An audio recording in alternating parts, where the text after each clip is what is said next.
Hello, dear Polymer Clay enthusiasts. I'm Michaela from Learn Polymer Clay, and I'm back with more inspiration for your work with Polymer Clay. In today's tutorial, we are going to explore the possibilities of Faux Cinnabar, and in fact, we are going to make this kind of Faux Cinnabar bead.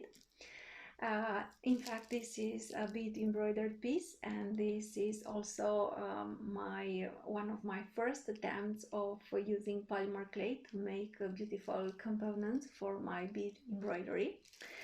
And I thought that this easy technique might be useful for you as well, and that you could find a lot of ways of using faux cinnabar to make beautiful polymer clay pieces.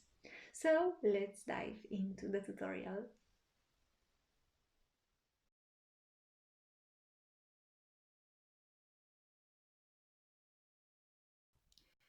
So I'm working with white polymer clay that I have previously conditioned and passed through a medium setting of my pasta machine. Again, these are the faux cinnabar beads that you can make using this tutorial, and these are all faux cinnabar beads that are made with a variation of this technique.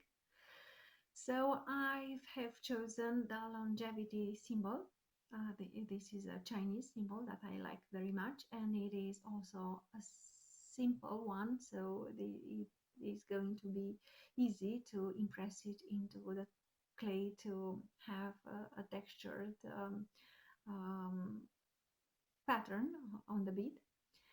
And I have also drawn and cut out a template for the shape that I wanted for my bead. Then I put the two rectangles of clay passed through the medium setting, one on top of the other.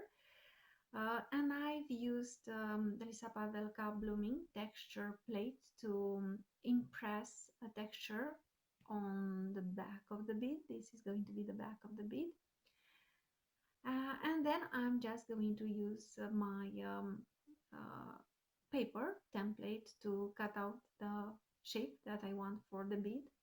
Normally, if you press lightly on such a template, on such a paper template, you would be able to stick it slightly to your clay. But when your clay is textured, it would not happen. So even though this piece of paper is slightly moving around, I'm doing my best to cut the shape that I want for the bead. I'm using my flexible blade to be able to cut this shape, and of course I'm going to use my flexible blade to cut a little bit more all around the bead to make the shape that I want for this bead. You'll have to keep baby wipes near when working with white clay because it is very difficult to keep your clay white, and you'll have to clean it all the time. I've used a rubber tool.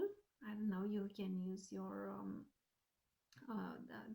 the back of your craft knife. You can use your acrylic roller to smooth off the edges of your piece. And again, I'm making sure that my clay is white.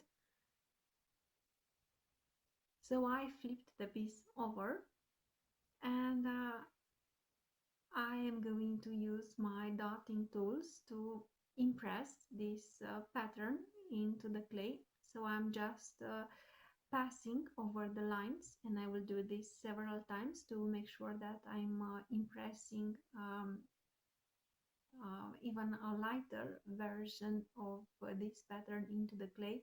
And I will continue to use my tools and my dotting tools to further impress and emboss this design into the polymer clay.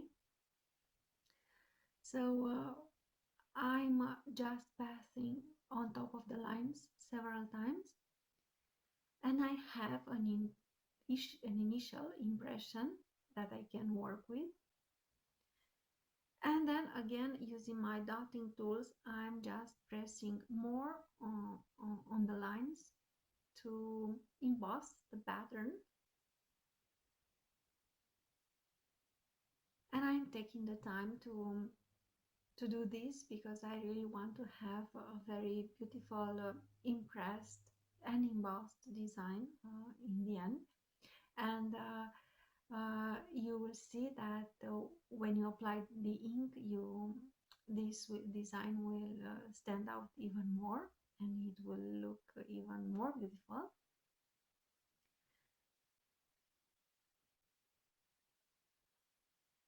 So I'm doing my best to um, emboss this pattern, and I'm using um,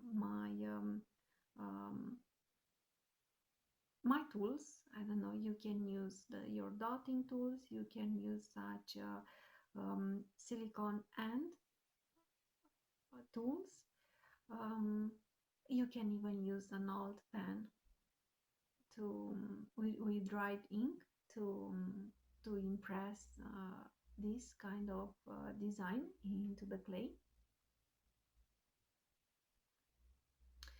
And I will finish by using a very thin dotting tool because I want to give the impression that is slightly carved into the clay, because normally cinnabar pieces are carved, so I want to give this impression that is full carved cinnabar.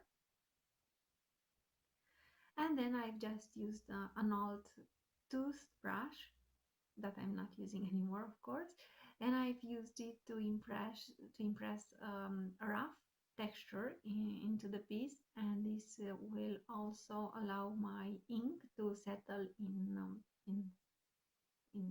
these texture areas. I'm using my tools to smooth off the edges. You can use the back of your the handle of your craft knife or your roller to do so. So I'm making sure that the piece is well textured and that I'm happy with the look. And then I'm using the same dotting tool to make like a biscuit margin for the piece. I'm just slightly pressing the clay inwards to make like I say, like a biscuit margin. You can use a toothpick to do this. And then I am going to use a piece of parchment paper because I am going to apply ink, and the ink will um, stain my working surface. So I'm protecting my working surface. I'm not using gloves, and I'm very careful not to have ink on my hands, but you might want to use gloves to protect your hands. I'm applying the chili pepper piment Pinata ink straight out of the bottle, but I'm not continuously pressing on the bottle. So I'm releasing a small quantity of ink.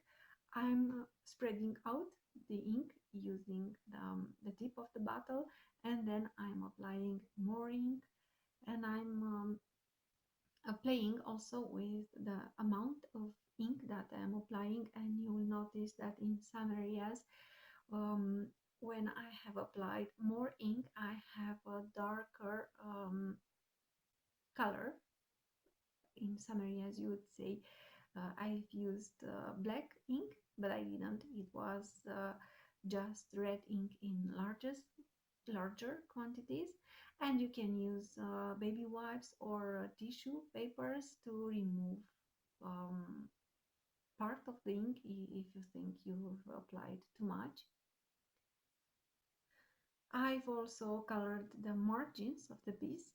I let the ink dry, and then I'm going to use my blade to flip the piece on the other side because I want to color the back as well. and because of the fact that the ink that I have ink dropping around the piece. In fact, the back is almost colored, so I only had to add a little bit of ink in some areas, and then I'm going to let the piece dry again, and then I'm going to put it in the oven for 40 minutes at the temperature recommended by the polymer clay manufacturer, and I'm going to bake it on parchment paper to make sure that I don't get a glassy look for the back of the piece, and this will allow me to bake the piece in one go.